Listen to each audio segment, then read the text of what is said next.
Goals, the name of the game. You don't win football matches without goals. I love breathtaking goals right there in the Dutch league.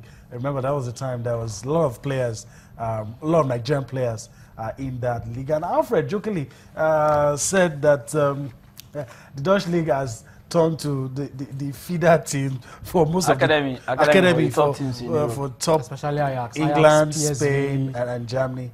A lot of the guys, they nurture the players, if and you those want guys. The big money, if you want the big money, you know where to go. You know, it's not definitely not Holland.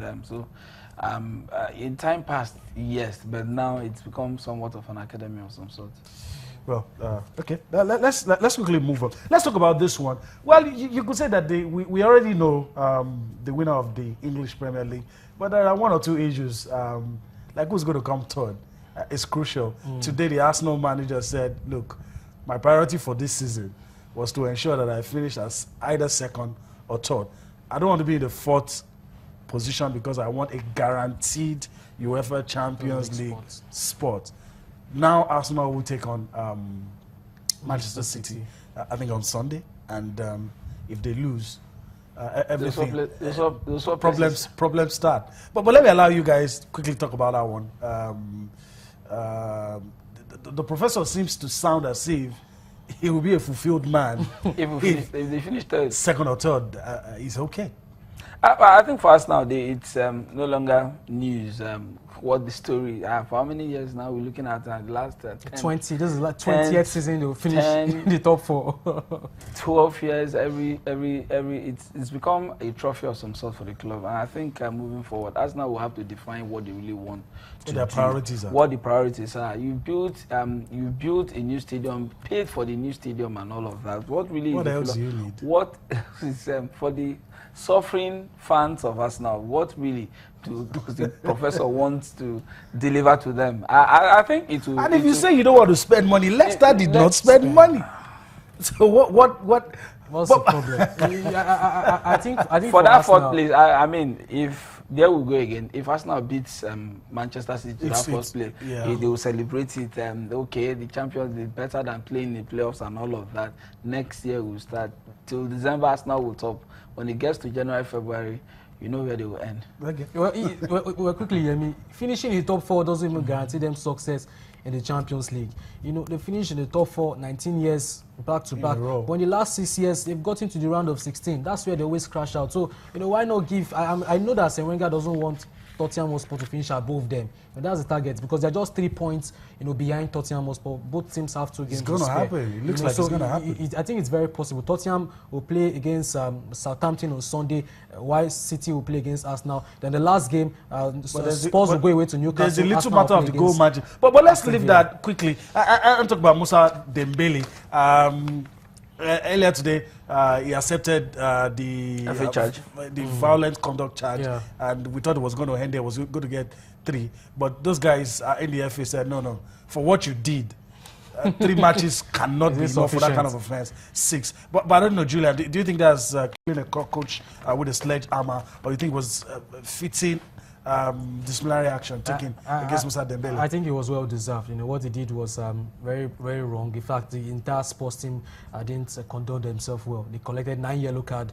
The highest number of cards a team will get in a particular game in the history of the league. It was a very ill-tempered game. A game they were leading 2-0 at some point. One would have expected them to just consolidate, but they lost their cool, they lost their head and started picking up cards here and there. And eventually they handed the trophy to Leicester City. Hazard scored the equalizing goal. Last season he scored the winning goal that ensured they were champions. So it was a well-deserved punishment for Dembele. I think it's Alfred, your take on that quickly. I think it's something.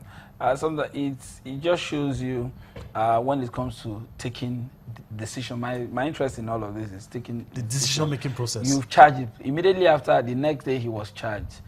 There's a template for it. At the end, he accepted the charge, and immediately he accepted the charge, he just announced the punishment, and it just. I think that's the way to go. That's the way to go. I mean, to curb this kind of incident. All right, let's quickly talk about 2 players that will not be at Euro 2016. We're talking about Alex Oxlade-Chamberlain. The Arsenal manager confirmed that he's not going to be there, and Gundogan, the German, plays for Borussia Dortmund. How big of a miss let me put you on the spot. You have to do that quickly, Julian. How big of a miss would both players be for England and for Germany? You have to do that quickly. Or maybe Gundogan, I'll say yes, because he's a very good player. Alex, but maybe not. Alex, an emphatic no. You know, there are better players in the English teams that are on form. They've been playing week in, week out on a consistent basis. So even if he's fit, I don't see him going to Euros. I think both of them will not be missed. Perhaps Gundogan will be missed, but Slechenberry, no. Okay, that's a strong one.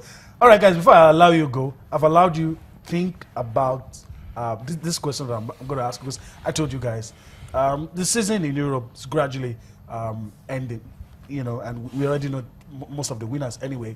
But your best player, best Nigerian player in Europe this season. Let me start with Julian. Best Nigerian player. Well, it's hard. Well, yeah, lots of average players for the Super Eagles in Europe. So I've been racking my brain. Igalo would have been the choice. It might still be the choice because slowed down. Scoring Nigerian player playing in one of the top 5 leagues in Europe. Other players have really not scored a lot of goals. So maybe I want to pitch my tent with him because it's been a very difficult league, and playing for an average side like Watford, 14 goals is no main feat. And so one of the reasons why Watford are looking to keep him in the summer. So for that, I would pick him, but it was a really difficult choice to make. Okay. Did you say for the season or for the year?